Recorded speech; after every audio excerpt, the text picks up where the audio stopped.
The Canadian Bitcoiners podcast is just two guys and maybe a guest or two discussing Bitcoin, Bitcoin equities, and the related macroeconomic space. It's not meant to be financial advice, so please, if you're doing any investing after listening to our program, do your own research, do your own due diligence, and understand that any money you invest can be lost. The show is meant for entertainment purposes only, and we hope you enjoy the program.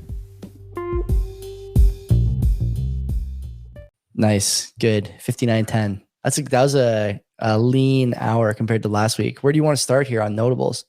Well, okay. Well, obviously, this is the notable side of CBP. So we'll talk about, we'll be the Californian Bitcoin podcast right now, because with CBP, we might as well use those initials for something. Yeah. We'll lead off with a story where a committee in California, in the California state legislature, in fact, they voted on and approved a bill that will give up to $800 billion, would it be, for slavery reparations. Not million, but billions. So let's put this into context, Joey. Yeah, go ahead. I'm looking forward to the context you're about to put around this. I've been waiting for this context all week.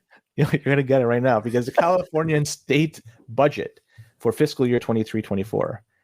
Give me an idea how much you think their state budget is for the fiscal year, and it's in the hundreds of billions, by the way. So take a guess. 600 billion. It's $450 billion. It's still a lot of. Canada's budget is the same thing. It's around that. Yeah. So it's a massive number. So 800 billion is a multiple of their state budget, their annual state budget. So almost 2 times the fact, right? So who is going to be paying for this? Who's buying Californian bonds? I'm not. You're not. But somebody's going to have to. Or I don't know what the hell they're going to do. I know exactly how they're paying for it. It's actually Gavin Newsom, who's been stealing fire hydrants and copper wire from stoplights. He's going to be selling it on the open commodities market. He's headed to the CME right now with a wagon full of metal. So, but I'm kind of disappointed though, in a way, because let's be honest, they're asking for 800 billion, right? Like they could have aimed for the moon here. They could have aimed for 800 trillion. Like, what the fuck stopped them from this? They should have really gone for the moon here. But one thing to note is the bill, well, it's not a law. It has not passed. This is just passed by committee over there, but still it's, being dealt with by the task force. They're happy with it. They're recommending it. So if they go ahead with this, man, like 800 billion, I gotta leave it at that. That's a lot of money. Anytime you have to involve a task force in anything, it's always an abject failure. So this is not surprising. The politics here are just it's like a corn maze of nonsense. I don't know, whatever. I don't want to, I can't say anything about it because I'm going to get in trouble somehow if I say anything else. But like the whole thing, just from the mathematics side, Len, you don't have 800 billion. So, or why bother saying you're going to pay that much? You don't have it. So what are we talking about? Using that logic, then when the United States spends what? I know. You're right. You're right. So there's a way. If there's a will, there's a way. The dollars. California printing California coins or what? I don't know. They used to have a lot of gold there. I don't know if it's still oil is actually they drill and they actually get a lot of oil. Drill baby drill. There's a lot of oil derricks in the city of LA too. Actually, can we just drop like all the racial stuff like once and for all? The reparations, there's so many other more important issues, these days that really do affect everybody in a big way. And we're still there's a small group of people dwelling on this particular thing. And it's just like, man, it's a lot of energy expended, and sane people look at the numbers and they just laugh. It's not doable. It's not feasible. You make yourself look bad with stuff like this. So I think they look great. Anyways, let's stay true to this new CBP format, because we got another California story. And this is a big thanks to Boomer out there for providing this one. So residents of Silver Lake, and this is a residential neighborhood in the city of Los Angeles, they're going to be undergoing a facelift as LA council members have decided to remove some homophobic traffic signs. And according to LA Times, signs posted had the message such as no cruising, no U-turns, midnight to 6 a.m. And these were posted around the neighborhood around in 1997. And apparently this was done with the intention of limiting the amount of gay men roaming the streets to hook up. So as a way to fix this and make amends, these signs will be coming down. So as per the LA Times article... You can't even fucking read the story. It's good, man. It's good. So this is in the LA Times article. They say, I'm quoting here. I'm not fucking making it up. Quote For away. community members such as Girl and Pickle. Like...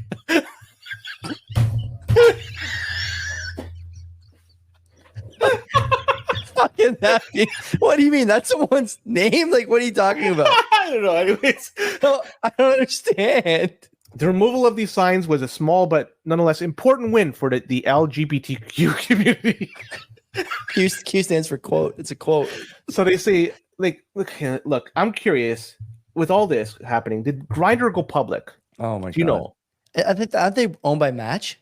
Well, if they went public, we got to look at the statistics before and after the signs come down to see if there's any increase in usage, because that's going to be a good indicator if this indeed, did anything. But also, if they did go public, it might be time to go long on Grindr. But I say we should only do the tip and not go truly long. That's my opinion. Okay. My 2 cents. Am I supposed to offer comment on this? What can I say here? What? How the fuck is a U-turn sign homophobic? Like, how can that be? There's U-turn signs all over the place. You can't do U-turns. Like, it's dangerous in some parts of the city. Kids cross the street, they don't realize you're going to turn around. And you can't see them because it's a blind spot. God. Like, it's not just gay people or lesbian people or whatever who hit kids during U-turns. Like, I might hit a kid during a U-turn. I don't get it. I don't understand. This is the same thing. Like, why? Hang on, I gotta just. It's too fucking much, man. I can't take it. This can't be the focus. This can't be the focus of this group. I don't know, man. I don't know.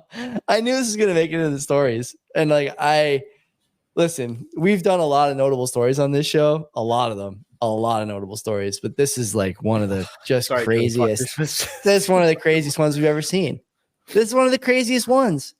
What was the other side? No cruising, U-turns. No, one side, no cruising, no U-turns, midnight to 6 a.m. So that's the time frame in which you can't do this shit. Like, what? Holy. I can't believe it. I can't believe What in the chat, Chuck? I think it's the no cruising part. Cruising is gay slang for looking for dudes to do stuff to. Is that true? I have no idea. It's according to the LA Times. I'm assuming this is going to be something. I mean, they took the signs. The city took the signs down. So there's someone somewhere thinks this is valid. There's a valid rationale here. Len, how can this be? I don't understand. Let's go on. Let's go on. All right. Can't stay in California forever. We got to go to Chicago. Jeez. So the CBP is now the Chicagoans or Chicagoans Bitcoiners podcast. We're still with the same thing. So the Chicago mayor, Brandon Johnson, made some news this past week. This is according to NBC. The mayor spent over $30,000 in campaign funds in hair and makeup. It gets better though. 13 transactions were with Makeup Magic, and Magic is with a J, not a G. And that amounted to over $6,600. $4,000 were to AJ Styles Barber and Beauty Salon, and other expenses were like candidate makeup for TV, candidate makeup for debate, and makeup retainer. I guess when he goes to sleep, he needed this. Either way, a spokesperson from the mayor's office mentioned that the mayor does not spend taxpayers' dollars in preparation for many public events he attends every day. So he goes to a lot of these events. He doesn't spend taxpayer dollars to do that. But when he does, when he was asked about these expenses at a press conference, he mentions that he spends this money on small businesses, and he does in support of what he calls Black, Brown, and women-owned businesses. And he said that people out there should go and get their hair and makeup done by Black people, according to him. So I think it's time that, we, the CBP, the Canadian California and Chicagoans, Oh, no. Bitcoin. We got to do the same thing. We got to get our hair and makeup done before we're here. We're live. This is our. So in support of this initiative, Joey, next week I'm going to visit my local stylist, Punjab Meet, an audio video stylist, and I'm going to go out there, get some new makeup done. I'm going to be spending it. A fresh new lens is going to come out, new makeup, new hair, the whole 9 yards. Plus, while I'm there, I'm going to pick up a new HDMI cable, stand me maybe a goat head, the whole 9 yards. But it's a win-win, right? If you think about it, 30K, I'm not sure exactly how, but fuck, we could try, man. We could try spending 30K. Let's do it. Done. We're done. This will be the one we look back on. No, man, I'm just helping out the small business. The landmines sprinkled in here. The jury's gonna love that when they put the headphones on. Listen to Exhibit A. This is gonna be you talking about HDMI cables. I wanted HDMI cables, right? Your Honor, I'd like to have the jury put on their audio assisting devices here to listen to Exhibit A. I mean, what the fuck this is all like looting the empire stuff. That's where I come down on this. Okay, this guy says he's not spending tax money, whatever. Maybe he is, maybe he isn't. I don't know. But like everyone is just constantly telling you that they're not committing any crimes when clearly there is foul play afoot. Like that's always how it seems now. There's always someone getting rich off of me, and it's never me. That's the problem. And like I'm just told all the time that actually I'm like the cause of the problem here. Like this guy's saying that I have to go to like minority owned businesses. Okay, maybe I will, maybe I won't. But like you can't tell me I have to or I should. Like the answer to me questioning where you're spending all this money on hair and makeup. By the way, I get women wearing makeup, but like the mayor of Chicago has $30,000 in makeup expenses. Why? Like like what am I missing here? Again, I don't want to be insensitive. Okay, I get it, but like. Fuck. What else is there to say about this? Like, come on, man. It's beauty, man. It's a beauty. I'm looking for Makeup Magic in Chicago. I can't find it. I don't see Makeup Magic with a J. I'm looking. I can't find it. Oh my gosh. I know. Did you find it? I'm trying to look for it out. Maybe it's just look at it for Illinois, maybe. Yeah, it's Makeup Magic is in Chicago, Illinois, but it's with a G. So yeah, they spelled it with a J. God, that's bad. Oh my God. What the heck? Did LA Times give me some bad information? I gotta find I copied and pasted it from. Here we go. Chicago mayor spent. Well, this is on KMPH. I don't know what that is. Fox News. This guy doesn't look like he's got like a standard mohawk fade. This is not a hard haircut to do. I've had this haircut. Chicago Mayor Brandon Johnson spent $30,000 in campaign funds on expenses related to personal grooming. He doesn't even have a good beard. So like, what did he spend the money on? God, amazing. The quote, instead, he's using his own campaign funds to play black and women-owned businesses. Everything is a competition for oppression. It's unbelievable. What a mess. Chicago is a third world country. It's like it's got to be one of the worst cities in America. Just completely gone to shit. Multiple tens of people shot and killed almost every weekend. Did you see that lady that was shot? That shot herself in the Chicago White Sox game? We talked about this. She carried. So this is the situation. She right? snuck the gun in, right? In the folds of her flesh. That's right. And shot herself. But the funny thing is, Joey, Chicago, like, think about this. There was a shooting in the stands. She shot herself. Yeah. In the stands. This was in the outfield. The game didn't stop. The game played. Nothing changed. They just fucking, like, nothing happened. Like, because like a little bit of rain came down. Oh, we'll just keep playing. And, the outfield, like, the people around there, they just looked and they just stayed there. Like it was a regular occurrence. Yeah. Like, it is incredible. They not only do they have to deal with all that shit, but they got fucking shitty weather on top of it. Like they're getting the worst of all worlds. At least in California, they got fucking nice weather. God. Here you don't have it. Like, come on, man. That's they don't even have good teams, right? Like the Bears suck, right? What a disaster. Like the Bulls suck, right? Yeah, yeah. Like it's like how bad is it? Oh man. I don't want to shit on right? Brandon, no more Sammy Sosa. Open invite to the show. Mayor of Chicago, Brandon, whatever your name is, Brandon Johnson. I don't know what his name is. This is nuts. This is one of the worst beginnings to the notable section we've ever had. It is. It's absolutely ridiculous, the stuff that's going on around the world. So yeah, it's not. Unfortunately, I'm tapped out with respect to these types of stories.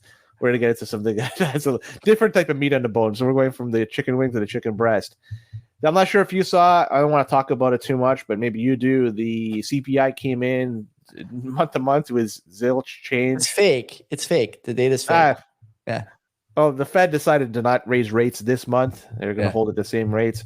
But they also were saying, Powell came out and was saying that maybe the payrolls may be a little bit overstated. So yeah, maybe he said they're cooking the books. He said the White House is cooking the books. They're overstating the like job. What? Like why? Of course, they want cuts.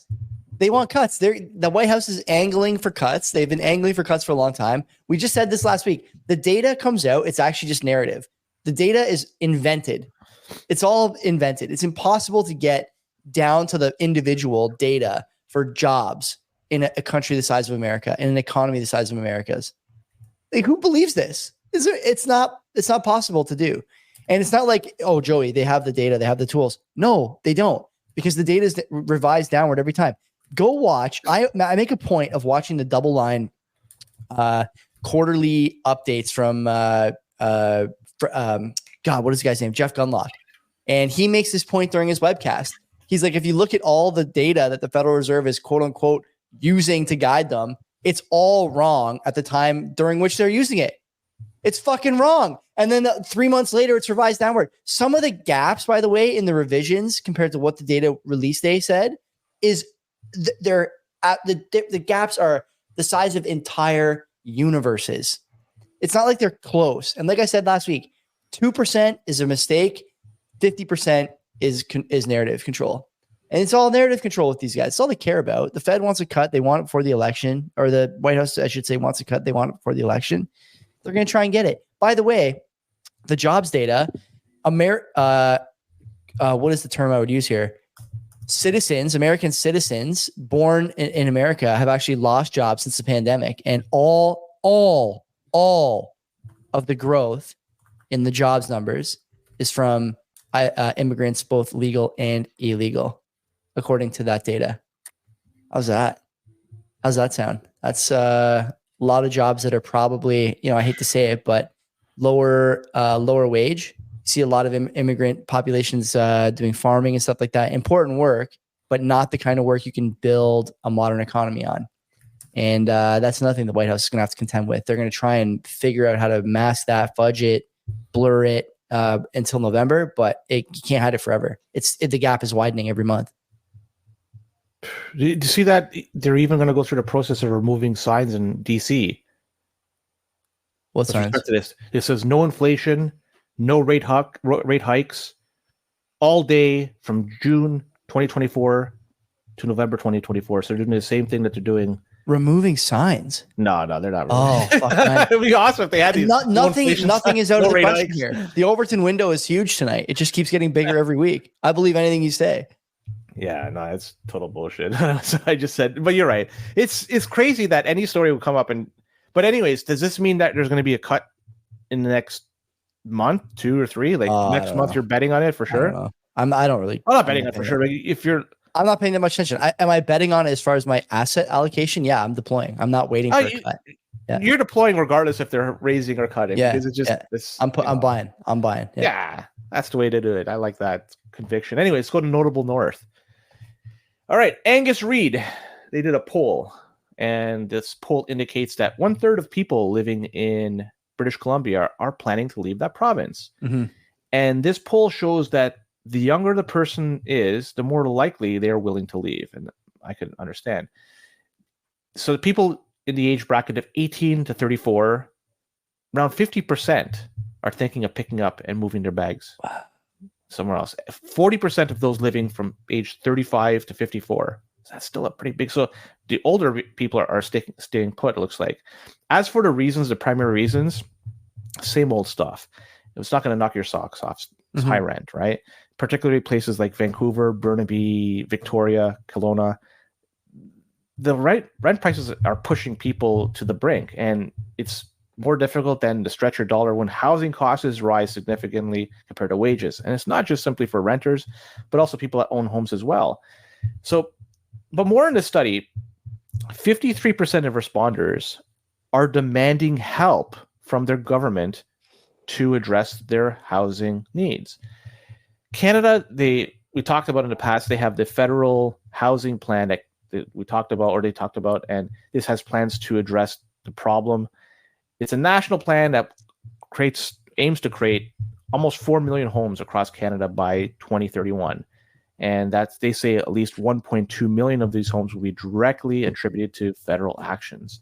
I tried to find a breakdown as to how many homes of this would be built in BC, but I came up empty. So all I could get were these national numbers.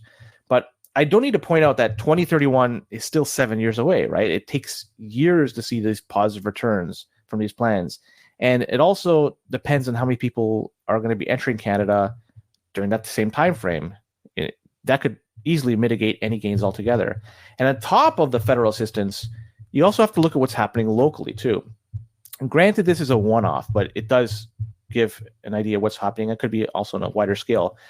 Soretsky tweeted out that the city of Burnaby raised their development fees for high density by nearly $50,000 per unit this year. So on a one-bedroom condo, that's nearly 10% of the price that went up because of these new fees by the city of Burnaby. And with that, it makes it really difficult to find affordable units, which in turn raises rents because there's an indirect relationship between mortgages and rent. But going back to BC's population, so while the population of BC rose in 2023, this is interesting.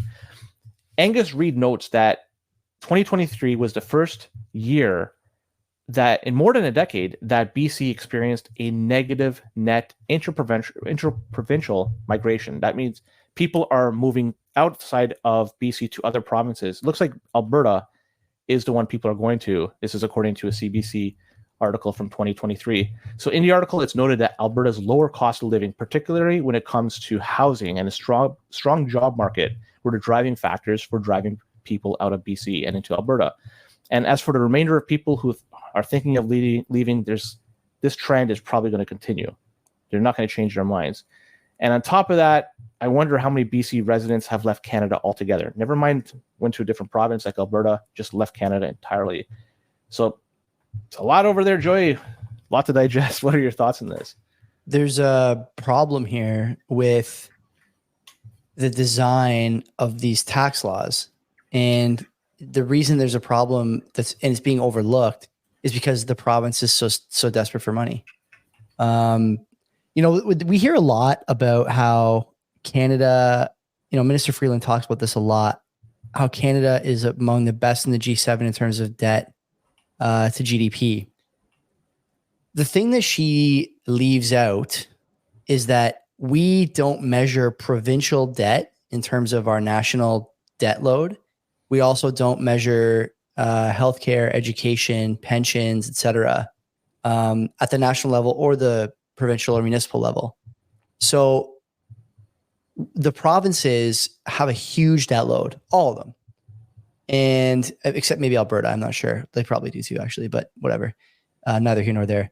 In BC, you have this thirst now for cash, and what they're doing is saying, look, if you want to build, these greedy developers, this is the problem with drawing these battle lines, by the way, because then people vote for this kind of stuff, even though it's completely backwards.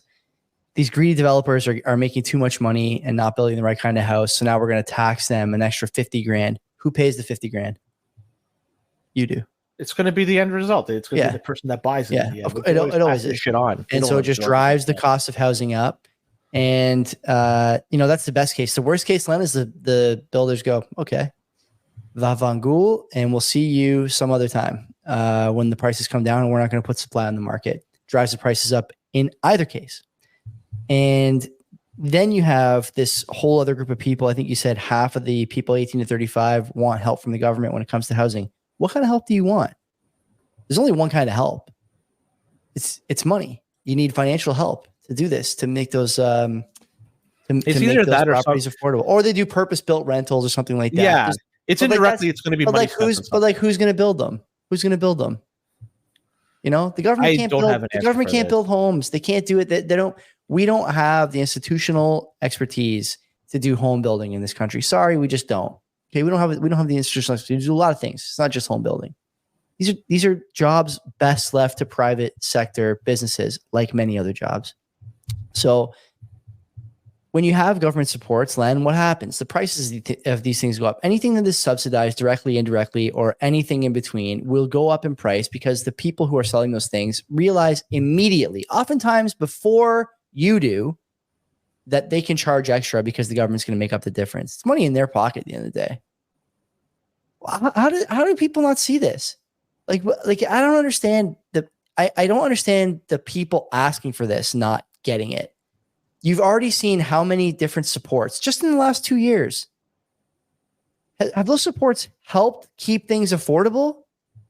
COVID checks, support for first-time home buyers, the raise you got thanks to crazy inflation. You know, some people got 10, 11, 12%.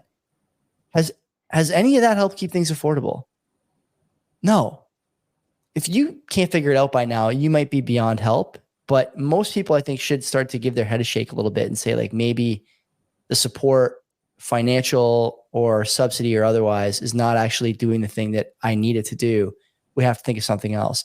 The answer, in my view, is to lower the taxes on the developers and say, you know, you have to build this many houses in this period of time. And, you know, we will lower the fees for you to help keep the prices low or something like that. You come to some agreement that way. But raising the cost to the developer is like the worst possible outcome. But they're doing it. And they won't be the only one. There'll be other provinces do it too. I said last week on the show, or 2 weeks ago on the show, that Ford gets a lot of shit because he's basically, you know, holding hands with the developers in the province and giving those guys sweetheart deals. But man, that you would prefer that outcome to what you're seeing in British Columbia 10 times out of 10. And they're going to find out the hard way out there. Like they're finding out the hard way with everything else. Legalizing drugs, legalizing crime, letting foreign money come into their market. And now this. Keep learning the hard way. We got all day. We talk about this every week if you want. But there is something to talk about with this province a lot more often than there should be. And they don't seem to be learning the lesson that they need to. Let's go talk about bad loans, because there's going to be a wave of bad loans that will need to be dealt with in the next little while. And banks are starting to feel the pinch as a result. Mortgage delinquencies in Canada have surpassed a landmark number in Canada. It's topped the $1 billion mark, according to Equifax. And how does this compare with the overall mortgage situation? As of Q1 2023, the total of all outstanding mortgage debt in Canada was $1.8 trillion. So $1 billion is really not a heck of a lot, but it's still a large number. Like, comparatively, it's not big, but on its own, 1 billion is very large. And all this data I have is based on information provided by StatsCan. So in the grand scheme of things, as I mentioned, it's just a drop in a bucket, but it's really going to significantly impact the bottom line of those lenders. Is they're going to have to do something with this. And more people continue to miss mortgage payments. And as they do that, I wonder if they're going to institute some plans that they've already done during COVID. These are not ancient history. This is done just a few years ago. So I'm not sure if people remember some of the things that the banks were offering, but some of the options they presented to customers at that time were mortgage payment deferrals, reduced payment arrangements, and capitalization of interest. So it's possible they might, through the will of somebody above them, say that we're going to be offering this to consumers, to their customers, as a way to make ends meet and help them usher through this very difficult time. So they're not missing mortgage payments. They're no longer delinquent. They're just kind of adding it on to the end. But we'll see if this happens again. And if they do it, remember who is ultimately backstopping all of this, because the bank will always be backstopped by the Bank of Canada or the government or both. And because these guys are too big to fail. But when that happens, what happens to our beloved loonie? Well, we know what's going to happen. Number go up, and I'm not talking about the value of the loonie as a result. But it's getting worse, right? Delinquencies are just becoming a big problem.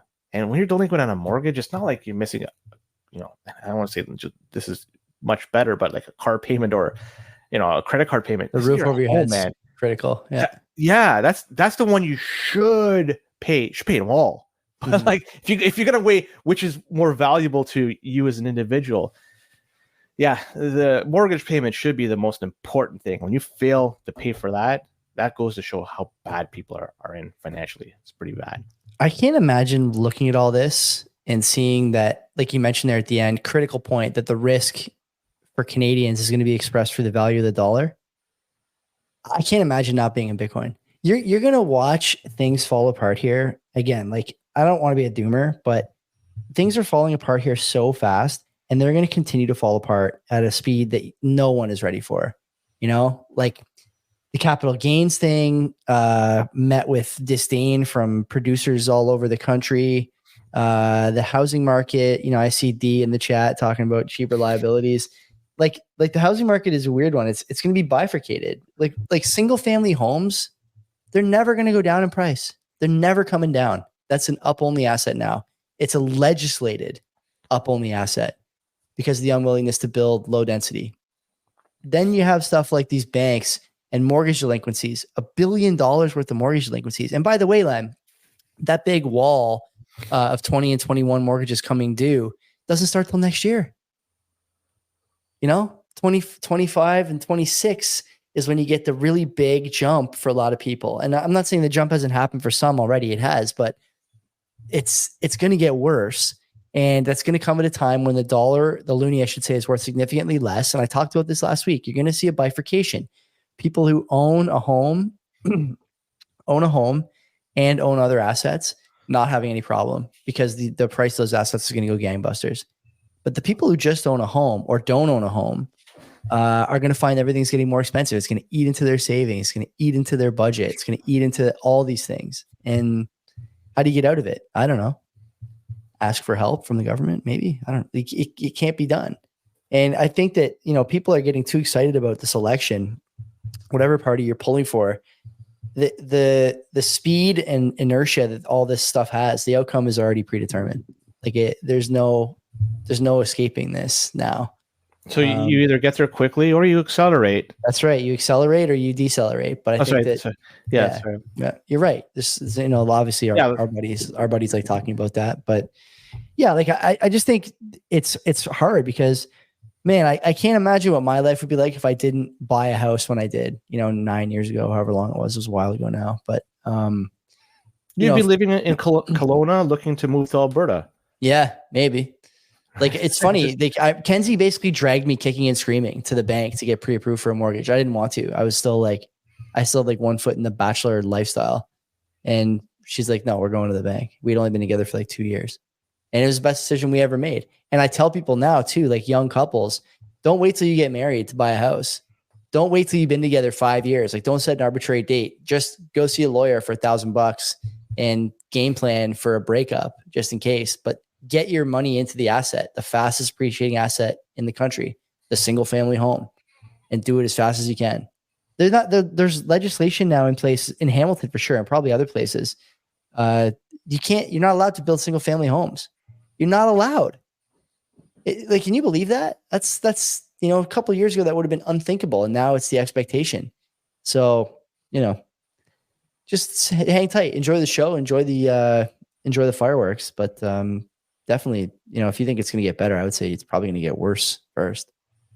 Chuck M, I'd like to hear a little bit more about what he's going through. That's fucking nuts. Saying that, I don't want to say it just in case. Chuck. Right? Like, fuck, that's pretty. Yeah. Getting expensive too, right? Getting expensive there too. Yeah. I hope you're not in Calgary and stuck without much water too. That's another problem over there. Right? Yeah. The worst time of year to be without water for a significant period of time in the summertime. Anyways, poverty rates in Canada, it's growing at an alarming rate. And someone noted on Twitter that the poverty rate, this is the number of folks that are deemed to be in Canada, so poverty in Canada as defined by StatsCan. This has risen over the past year. Mm-hmm. And it's not mind-blowing stuff that the population in Canada has risen over the same time frame. So it's reasonable that the poverty rate would have also jumped up. But the rate at how much it jumped is rather concerning because the poverty rate grew 4 times faster than the rate of population. Huh.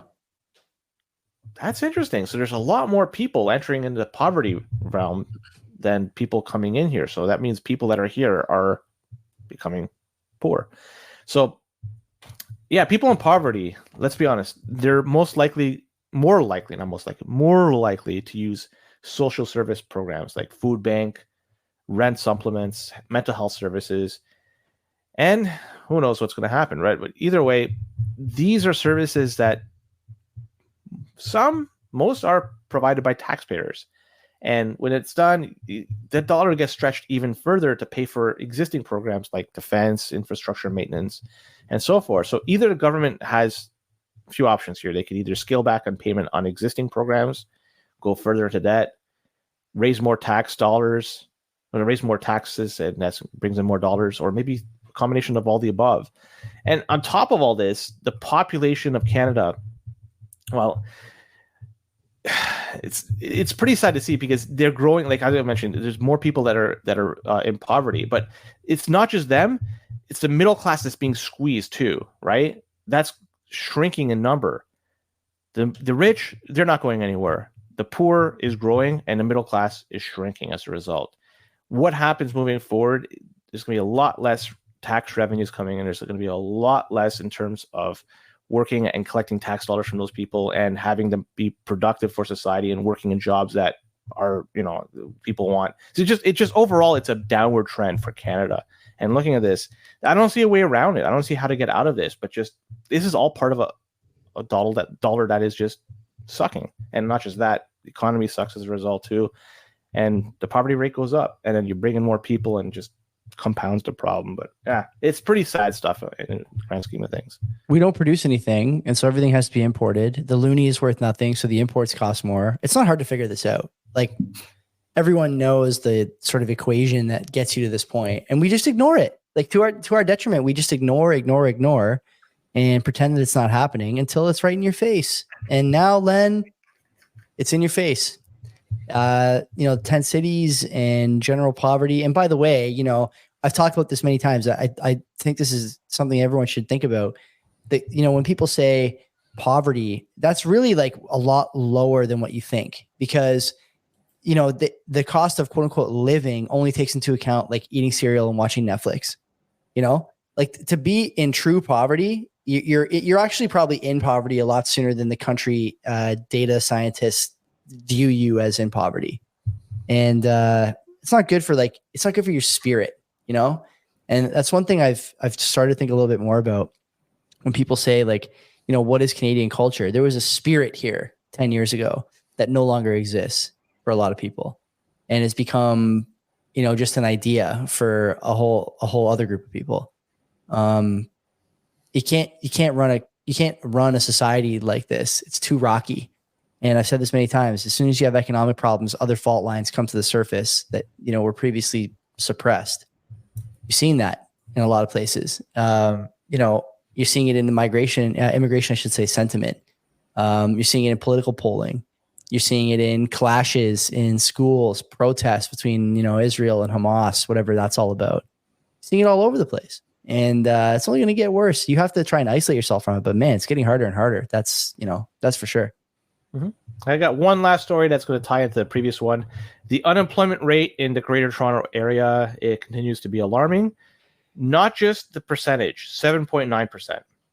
It's also the total number of people who are jobless, 317,000 people in the Greater Toronto Area. To give some context, Joey, the city of Buffalo, they have the Sabres, they have the Bills, they have the AAA Bisons over there.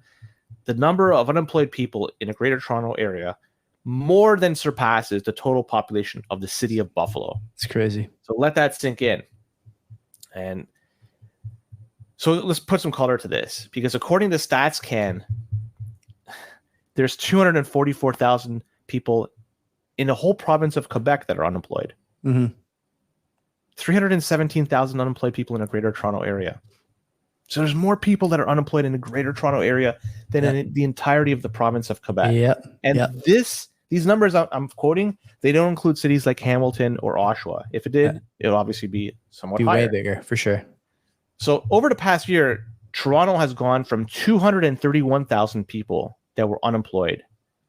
That was at a rate of 5.9% to 317,000. So that's almost 100,000 people more in 1 year that are unemployed. Yeah. And the working age population of the area also went up. And this is also because of like immigration. So people coming in, a lot of people coming in. So it is what it is. So either way, looking at this, it's another sad story. I don't know how to address this. As you say, like, what are we producing here, especially in the Greater Toronto area? It's a lot of services, banking, food, shit like that. Production, I don't know. Some, not a lot, but clearly it's not enough to have these people fill the gap. And they're going to stay unemployed, looks like, for some time until there's an improvement in the economy. Explain to me how we should be allowing permanent residents to stay on extended work permits when this many people are unemployed. They're different. See, a permanent resident and a work permit, they're two different things. So somebody could come here as an international whatever, student or worker, and that's in a work permit. Or you could be a student, a study permit with a work permit. Permanent resident is you're coming here, you're going to live here. You're one step away from being a citizen. So why should we allow either of those when there's this many unemployed people? I will say that we should still be allowing permanent residents. Perhaps we could scale it back. Based on what? Based on what kind of criteria? So there's people, if there are people on the street in large enough numbers, like what, you know, and we keep on hearing labor shortage, which is a lie. There's not a labor shortage. There's a shortage of people willing to work for basically nothing, but there's not a labor shortage. So what, like, why should we allow anyone in? And I hate to say that because it makes you sound pretty abrasive, but like, that has to be at the top of the list of considerations, does it not? What else could, what greater consideration could there be than that? So excluding this, I know we have to take this unemployment figure into consideration, but people immigrating to Canada, especially if they're under the employment category, so they have money, they have the education, and some even have a job lined up for them. So they're coming here, they're going to be able to assimilate. So they're likely going to be able to either they have a job lined up or they will get one relatively soon. Also, people that are coming here are spouses and children. So they're giving some sort of incentive to stay here. So if you're already here, you're already working, and you want to bring your spouse or your child here, you want to live with your spouse or child, right? So those are other reasons why you want to bring those people in too. The hurdle to get someone here should be way higher than it is. No matter what level of skill it is, and no matter what job they have lined up. Like, show me as an employer a job posting that you needed to bring someone in from another country for that you couldn't get a Canadian for. Show me. Because at this point, that's what they've done. Theoretically, that's how it's been done. Yeah, but it's not done like that. It's not actually done like that. LMIA actually incentivizes the opposite. It incentivizes bringing people in and getting subsidy for their salary. Right? Like this is the problem. The incentives are backwards. Look up LMIA, people in the chat, if you don't know what that is. That's labor market opinion or something. Yeah, and that's not incentive. I can't remember what it is, but yeah. But that's essentially the theory behind it is labor market impact assessment is what it is. So yeah, you put like a job ad out there, no one meets your criteria. Yeah. Yeah. So which is fucking bullshit. Like, it's bullshit. It's bullshit. Any fast food place is just stuffed with people from other countries. I'm not saying these people shouldn't, like, they're like lower quality. Like, it's not about that. It's about that there's people here who've been here for 15, 20 years of all stripes, of all colors, of all, national origin, who don't have jobs, who can't work. How is it fair that you bring more people in when the unemployment numbers look like this? And so I'll ask again, and maybe you don't have an answer, or like you don't want to answer, but they got to scale it back significantly, not to zero, but scale it back significantly. What greater consideration should there be than this? This is your burning building. What they should be doing is focusing on I would say, again, the wife or husband, children, and also the skilled labor, like the ones that, as I mentioned, they have like a PhD or master's. You have to be able to prove that there's no Canadians who can fill that role. You have to be able It's not just a Canadian, but they have some skill that they're going to be able to contribute to the economy. So like I mentioned, if you come here, like, as I forget what it is, like the point system, whatever the fuck it was, like, it is. I don't know if they still have that. They do. So they give you certain points based on whatever it is that you have, like whatever attributes you have. So if you have a PhD, you got way more points. If you have a master's, you get a little bit less. If you have an undergraduate, a little bit less, to the point you get zero if you like have no education. So you're going to maybe increase the standard. So you're going to try to capturing people that have very high education, very high savings, the ability to speak French and English, French or English very well. So they'll be able to come in here and just work, contribute, be a member of the society as a whole. But you have to like almost limit it to those people entirely, and just that's it. And did you see Japan's immigration numbers from last year? You know, many people Japan took in last year. Man, I gotta think about this. I know they have an aging population, so it's a real problem. So if I have to guess, they're probably bringing in a lot of people, but who would move there? I'm trying to think. Guess what the number is. Guess what the number is. In a year? Yeah. I'll guess 500,000 people. It was 300. And what is it, the population? I'm going to guess 60, 70, 80 million, or am I way low? That's probably a lot. They brought in 300 people. That's crazy. Is it crazy? There's 125 million people in Japan. Holy cow, it was way off. I was like halfway. Yeah. So they, they've chosen to protect what they view as a sort of high priority intangible, right? Sort of societal cohesion. That's an extreme, though. I don't think it's going to. It is an extreme, but my suggestion, there is a balance to be struck for sure. And so there's countries that are doing it improperly. Japan is a good example, right? They're sort of writing their own obituary at that level of immigration. But there's countries who are doing it, wrong on the other side. And it's not just Canada doing it wrong on the other side. Some European countries doing it wrong on the other side. Canada used to let in around 250,000 people annually, and when that was the case, there didn't seem to be an influx of people here that were taking up housing and stuff like that. They were just, they came, they did their things, and that was it. And it seemed to work pretty good. That number was, what was the population that time? Maybe like 35 million. Yeah. So like it seemed to work. So you probably have to have that number and then get the percentage for the population and adjust. So maybe it should be 300,000 a year. But there was we'll a little deeper into this rabbit hole. They stopped immigration for some time because of COVID. So it was stopped, and then they really ramped it up, and then they overshot what they would have if they. That is a generous interpretation of events, I think. That's the reality of it. So then they overshot it. And then to your point earlier about we have to let in the people who have the language stuff down, jobs here, stuff like that. Instead, we're doing the opposite. We're lowering the language requirements and telling people to have their brothers and sisters apply as caregivers to their parents, just flooding the zone with, I don't know. I can't say anything more without someone getting mad about it. So I'm just not going to bother. But everyone can see there's an issue with immigration here. And the funny thing is, this guy was saying something along the same lines 8 fucking years ago.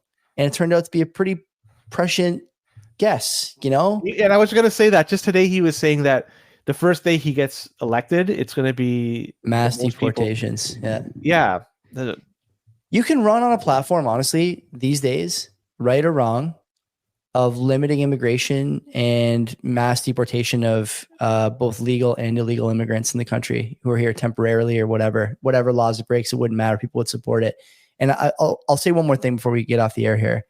There's a lot of people who will tell you that your views on immigration, even limiting it, are far right. It was only a year ago this was unthinkable discourse, right? There's no way this is going to be publicly discussed by anybody, certainly not a sitting politician of any stripe. And now it's being discussed and saying stuff like we have to send, a number of people back. Like these protesters in PEI, I keep seeing hunger strike and they're in City Hall steps and all that. Like these guys, they should have to go back when their work permit expires. It's not far right to say that. And it's not far right for two reasons. One, because it's common sense. But two, is because if 50 or 60% of Canadians support it, it's not far anything. It's popular. And so far right or left is really a relative term. If most people think it, it's not far anything. It's in the middle. And, you may not agree with that new middle, but that is the new sort of, alignment now politically for most people in Canada, in the States, in Europe, seeing it everywhere. The elections they're telling you something. Popularity of these parties is telling you something. Yeah, when they're here, like at a work permit or study permit, you just have to get married and then apply for the spousal thing. Don't let them. Don't let them. You have to close that loop. But the thing 100%. It's got to be done. It's got to be done fast, and it's got to be done without, task forces. Get fucking McKinsey, take their fucking parking space. Okay. Get them the fuck out of there. Enough. Why is McKinsey running all these things? Century Initiative, all this garbage. Get these fucking guys out of there. Are they making your life better? Are they making it worse? Everyone knows. Why are we pretending? Stop pretending. It's also cultural too. If you have a lady here that is a permanent resident or citizen and they're single, culturally, as they get much, much older, they look at those people in those situations as like, what's wrong with them? So they seem to like they're pressured into getting married, and so that fills that gap, right? So they'll just get married, and sometimes I just don't care. Like, close it up. You can't. You don't. But yeah, like close the loopholes, close the gaps. Change. You guys should listen to and it's not like if you want to say this, if you want to have this fight with other people, and maybe I'm not articulating this well enough, go listen to Ben Rabideau on Market Huddle from last week or this week, most recent episode of Market Huddle. It's really good. Him and Kevin Muir have like an hour-long discussion on real estate and immigration. Ben has been so good on this topic for so long. And only now, people are starting to listen to him. He was talking to Parliament years ago about the time bomb that they were creating for themselves, and they didn't listen. They didn't care. In fact, they accelerated the decline. So this was a problem even before, when they were just bringing in, say, $250,000 every year, because it seemed like it worked. We had an aging population. It's not the problem isn't necessarily the demographics; it's the infrastructure too, right? If you bring in, you keep. You're right. The thing is, you can say, and the thing is, you can say you're bringing in doctors and architects, but eventually you're sort of confronted with the reality that you're not bringing in enough of them. And now, I've been lucky. My family doctor is not retired, but he's going to at some point, and then I'll be one of these people who's in line for a GP. What do? You're fucked, basically. You can't get the provinces refuse to allow private healthcare as a tier.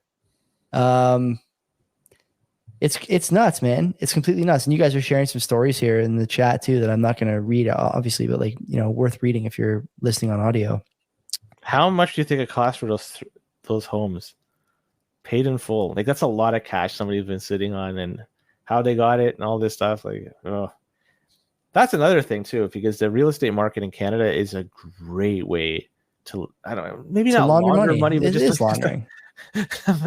Yeah, because I've talked about it many times. Once you have the house, you can pay anybody to fix it up with any dirty money you want. And the value of that home goes up. And once you sell it, all that money is clean. It's amazing, man. Like, Sam Cooper's done great work on this. If you haven't listened to him on Looney Hour, I would love to talk to Sam Cooper. We can't for various reasons, but there's a lot going on. And if you don't protect yourself, and if you don't advocate for your own interests, nobody's going to. That's where we'll leave it for tonight. Buy Bitcoin, KYC free, maybe. Yeah, good to go. Yeah, that's it. Options. I'll be back tomorrow with SB. Until then, you animals, take care of yourselves. Yeah, don't be a cock.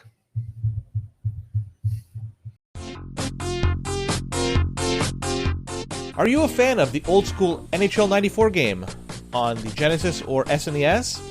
Why not check out my show, the NHL 94 podcast? From tournaments and tactics to the people who make up this community. Check it out wherever you listen to podcasts or find it on YouTube.